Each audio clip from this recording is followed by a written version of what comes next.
Do you realize that you're at war with yourself? So in this video, we are going to talk about how tarot helps us heal.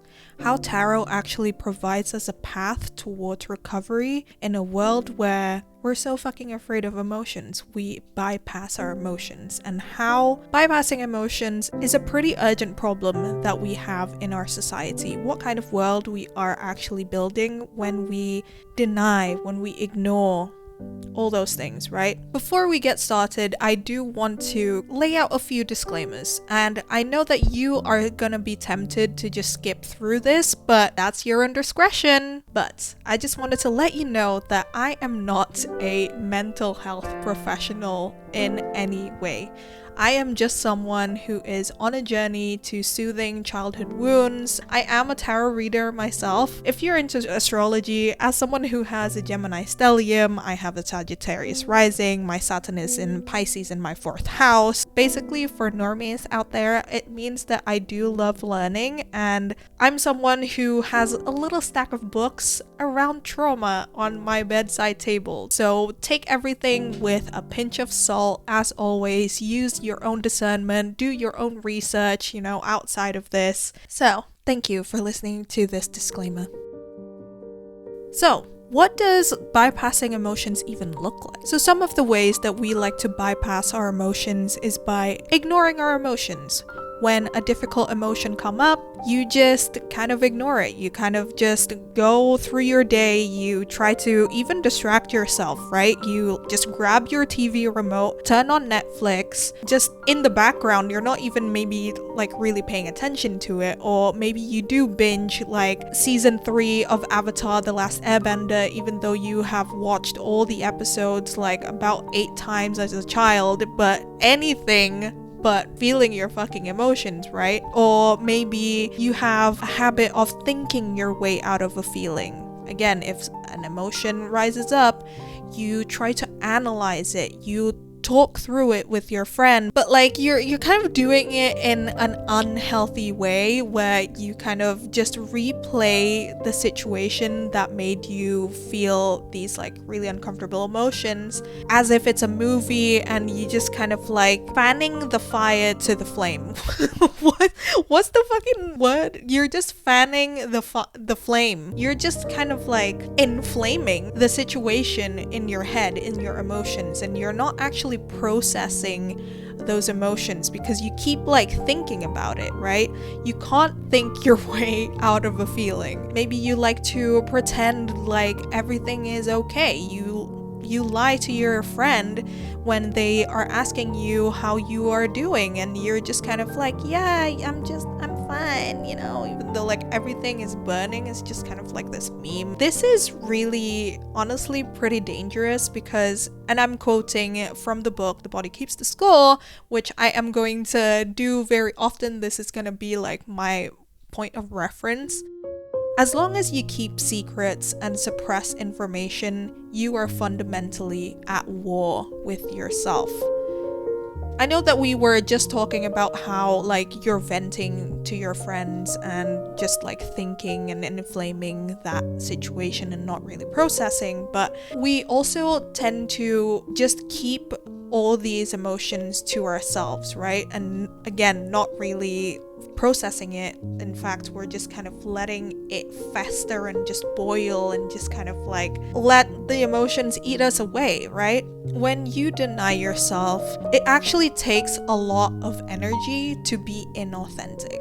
When you're not being authentic and honest about how you're feeling, not just to other people, right? Sometimes we do need to protect ourselves, and not everyone has the right to know whatever is going on in your noggin, in your heart. That's up to you. But even to yourself, right? Sometimes we deny to our own selves, and we're not honest with our own selves that we are really struggling, or that we are grieving, that we're really sad. We beat ourselves up for feeling all these difficult emotions because we think that oh, we're an adult now and we're not supposed to be feeling these emotions. And that's essentially us being inauthentic, right?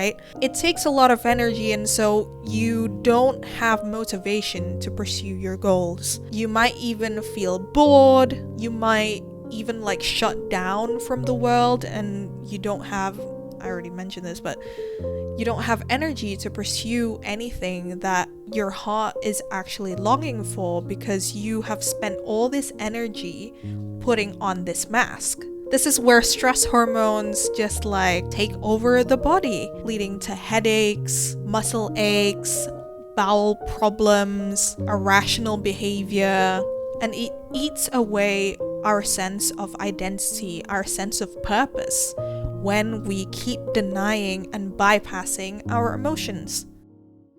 And before we actually get into the solutions of all of these problems, because I am making it seem like this is a fucking scary and urgent thing, which it is, but I do want to acknowledge that we really need to forgive ourselves for this. This is not at all your fault. We're not taught how to handle our emotions. In fact, we are taught on a day-to-day basis ever since we were a child. We have learned that emotions are bad, right? That emotions are just a hindrance to our lives.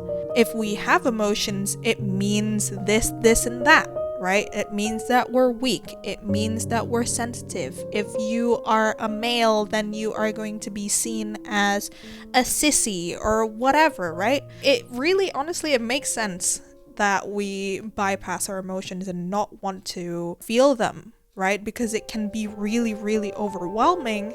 And so now let's actually talk about how tarot helps us heal.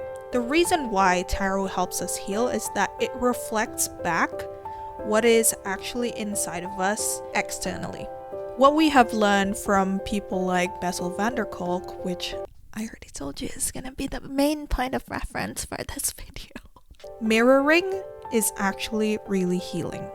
When something is reflected back to you, it lights up the part of our brain, the amygdala.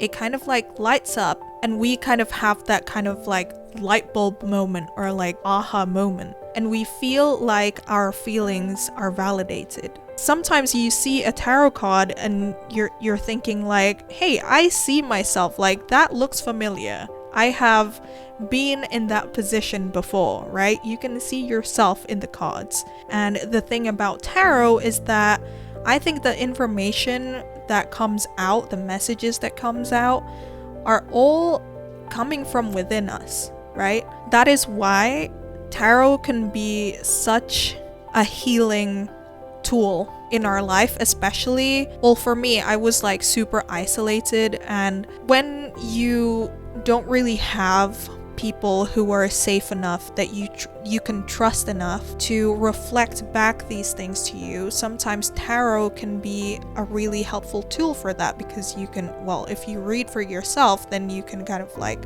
do that with yourself and like your spiritual team. Even getting a fucking pick a card reading on YouTube, right? And that has a really profound effect to us, because again, it's that mirroring. And also what's really interesting is that in The Body Keeps the Score, there's this kind of mode of therapy, I guess, where you use structure, where you use material things to kind of like represent a certain person. Like, for example, it can be your abusive partner, for example, right?